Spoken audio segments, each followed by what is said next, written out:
Bien au contraire, Thierry, dans certains cas de figure, même un cliché pris de dos peut établir la preuve que vous n'êtes pas l'auteur de l'infraction. Des exemples. Le véhicule est différent du vôtre. Vous étiez bien arrêté au feu et c'est un autre qui a déclenché le flash. Ça arrive, hélas. La limitation à cet endroit est supérieure à celle indiquée sur le PV, etc., etc.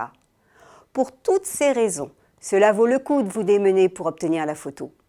Car mis à part qu'il serait dommage de payer un PV abusif ou à la place d'un autre, quand il s'agit d'un feu rouge grillé ou d'un grand excès de vitesse où plusieurs points de permis sont en jeu, cela peut faire très mal. A l'inverse, si vous ne contestez pas l'amende, vous vous rappelez avoir franchi le feu rouge ou avoir commis l'excès de vitesse, abstenez-vous. Cette démarche vous fait prendre le risque de perdre le bénéfice de l'amende minorée, 45 ou 90 € selon l'infraction, et de payer à la place 68 ou 135 €.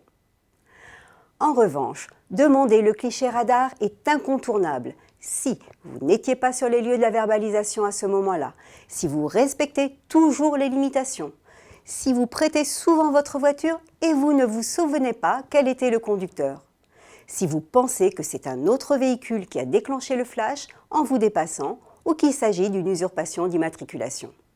De face ou de dos, elle peut établir la preuve formelle de votre innocence et vous sauver la mise. Une démarche supplémentaire, mais il suffit de la demander, de préférence dès réception de la contravention, par courrier simple à l'adresse indiquée au verso de l'avis. Si elle tardait un peu trop, pensez à consigner 68 ou 135 € s'il y a lieu dans les 45 jours suivant la date de l'avis pour éviter de recevoir l'amende forfaitaire majorée, 180 ou 375 €.